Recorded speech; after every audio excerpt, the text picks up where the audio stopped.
पूरी दुनिया में इस वक्त सबसे ज्यादा अगर कोई बदनाम हो चुका है तो उसका नाम है अमेरिका।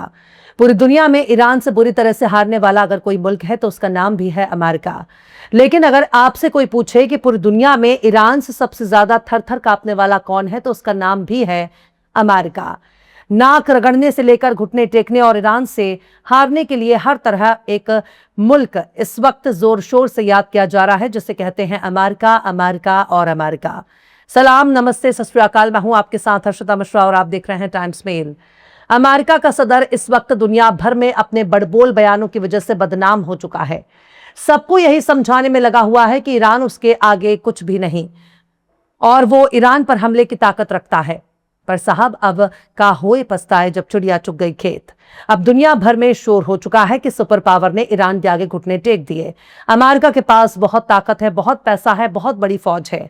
दुनिया के सबसे खतरनाक मिलिट्री एयरक्राफ्ट उसके पास है। खतरनाक से खतरनाक बड़े बड़े तेज तर्रार फाइटर जेट भी उसके पास हैं। ऐसे ऐसे फाइटर जेट हैं कि दुश्मन पर हमला करके भी चले आएंगे और वो दुश्मन के रडार में नजर भी नहीं आएंगे। बोले तो बिल्कुल मिस्टर इंडिया मूवी में अनिल कपूर के माफिक। पर ईरान ने अमेरिकी जहाजों पर हमला करके उसके तमाम फर्जी दावों की भी पोल खोल दी है। उसके खतरनाक से खतरनाक फाइटर जेट को भी ईरान ने धुआं धुआं कर दिया।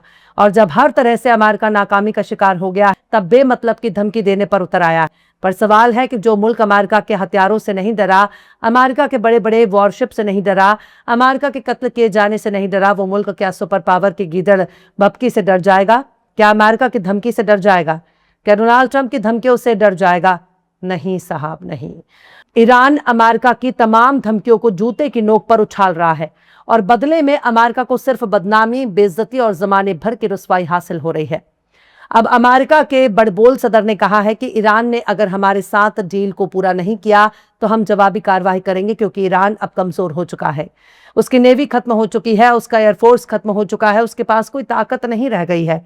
तो ऐसे में सवाल है, दरवाजा खुला है, फिर तो अमेरिका को जाकर सीधे ईरान पर कब्जा कर लेना चाहिए। महीनों तक ईरान के बंदरगाहों की चौकीदारी करने के बाद ही थक हार कर अमेरिका ने ईरान के साथ डील किया है। ट्रंप की डील को देखकर पूरी दुनिया कह रही है कि अमेरिका ईरान के आगे झुक गया, अमेरिका ईरान से हार गया, अमेरिका की बहुत बुरी तरह से शिकस्त हुई। ट्रंप ने अमेरिका को ईरान के कदमों में झुका दिया। पर साहब, पैंट फटे तो फटे, भौकाली ना घटे। अमेरिका का सदर चाहे भले ही छोटे से देश से हार जाए, चाहे भले ही ईरान के आगे नाक रगड़ना पड़े, चाहे भले ही ईरान के पाव में झुककर डील करना पड़े, पर अमेरिका का सदर हारने वाला नहीं, क्योंकि वो सुपर पावर है। और सुपर पावर होना कोई आसान काम थोड़ी ना है। सुपर पावर की नाक बचाने के चक्कर में अगर खुद की टांग कट जाए तो भी कोई दिक्कत नहीं। सुपर पावर का तमगा हटना नहीं चाहिए। अमेरिका का सदर अब जोर जोर से डंका बजाकर कह रहा है कि सुनो सुनो दुनिया वालों, सुनो, अगर ईरान समझौता नहीं करता तो हम परमाणु हमले को रोकने के लिए जो कुछ भी होगा वो करेंगे। अमेरिका का सदर डोनाल्ड ट्रंप इस वक्त काफी ज्यादा मुंगेरी लाल के हसीन सपने देख रहा है और मुंगेरी लाल के सपने देखते देखते शेख चिल्ली के ख्वाब में डूब गया। जब ख्वाब से बाहर आया तब पता चला कि वो तो ईरान के आगे सरेंडर हो चुका है, ईरान से जंग हार चुका है, ईरान के इलाके से अपनी तमाम फौज को वापस बुलाने के लिए मजबूर हो चुका है। तो ऐसी हालत में जब ट्रंप को होश आया तब डोनाल्ड ट्रंप कह रहे हैं कि भले ही आर्थिक मंदी का खतरा मंडरा रहा हो, उन्हें ईरान पर दोबारा हमला करने से आर्थिक मंदी भी नहीं रोक सकती। ट्रंप बाबू अपने आवाम को यह समझाने में लगे हैं कि देखो भाई, मिड टर्म इलेक्शन होने वाला है, हमें तुम्हारा वोट चाहिए, तुम लोग हमें हारा हुआ मत समझो। ये मत सोचो कि हमने ईरान के आगे सरेंडर कर दिया। हम तो सुपर पावर हैं, इसलिए अब ये ड्रामा कर रहे हैं कि हम ईरान पर हमला कर देंगे। डोनाल्ड ट्रंप ने पीर के रोज कहा है, आर्थिक मंदी का खतरा भी उन्हें ईरान पर दोबारा हमले से नहीं रोकेगा, ताकि यह तय किया जा सके कि ईरान परमाणु हथियार हासिल ना कर सके। पर बात सिर्फ यहीं तक नहीं है। शनिचर को ही ईरान ने लबनान पर इजरायल के हमले के बाद बहरे हॉर्मुज को बंद कर दिया। इसके बाद जैसे तैसे करके पाकिस्तान के जरिए स्विट्जरलैंड में ईरान के साथ बातचीत की गई और इस बातचीत के दौरान भी ट्रंप की धमकियों से ईरान नाराज हो गया, उठकर चला गया। फिर बाद में पता चला कि कुछ मामलों में ईरान के साथ बातचीत हो गई है। जाहिर सी बात है, इस बातचीत के लिए भी पाकिस्तान ने खूब कोशिश की होगी, कैसे भी करके ईरान को मनाया होगा। लिहाजा ईरान ने हॉर्मुज को खोल दिया है और इसलिए ट्रंप बाबू हॉर्मुज के खुलने से बहुत खुश थे और इसी दौरान उन्होंने लंबी लंबी डींगे हाँकना शुरू कर दिया। डोनाल्ड ट्रंप ने कहा कि परमाणु हथियार मंदी से भी ज्यादा बदतर है। ट्रंप ने व्हाइट हाउस में पत्रकारों से कहा कि मंदी बहुत बुरी होती है, पर परमाणु हथियार उससे भी कई ज्यादा तेजी से मंदी पैदा करेगा। अगर ईरान अपने समझौते की शर्तों को नहीं मानता या अगर वो सही तरीके से पेश नहीं आता तो मैं वो करूंगा जो मुझे करना होगा। जब तक ईरान हमारा एहतराम करता है, जब तक ईरान हमारी इज्जत करता है, हमें कोई परेशानी नहीं होगी। यानी डोनाल्ड ट्रंप को कहीं ना कहीं इस बात का डर सता रहा है कि आगे चलकर ईरान उनकी इज्जत करेगा या नहीं, ईरान उनका एहतराम करेगा या नहीं, ईरान उनके साथ सही से पेश आएगा कि नहीं। इसलिए वो अपने मुल्क के पत्रकारों को समझा रहे हैं कि हम ईरान के साथ क्या क्या कर सकते हैं। अगर ईरान हमारे साथ सही से पेश नहीं आता तो हम उसके साथ बहुत बुरा कर सकते हैं। डोनाल्ड ट्रंप का दावा है कि हॉर्मुज के मामले में बहुत अच्छा कर रहे हैं। हमने कल हॉर्मुज में अब तक का सबसे ज्यादा तेल का ट्रांसपोर्ट किया है, आप इसे देख सकते हैं। ईरान पहले ही कह चुका है कि हॉर्मुज पहले की हालत में नहीं आएगा, भले ही जंग खत्म हो चुका हो, लेकिन ईरान हॉर्मुज पर अपना कंट्रोल बनाए रखेगा।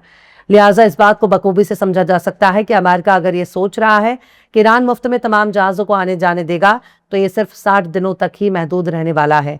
इसके बाद किसी न किसी जरिए से ईरान हॉर्मुज से पैसा वसूल करेगा। ईरान को बखूबी मालूम है कि तेल की कमाई से कहीं ज्यादा हॉर्मुज से कमाई हो रही है। लिहाजा इन्हीं सब शर्तों को देखकर ही अमेरिका और इसराइल के लोग कह रहे हैं कि ट्रंप ने ईरान के कदमों में अमेरिका को झुका दिया। ट्रंप ने कहा कि हमारे पास दो चीजें हैं, हमारे पास एक खुला हॉर्मुज है, हमारे पास एक ऐसा देश है जिसके पास कभी न्यूक्लियर वेपन नहीं होगा।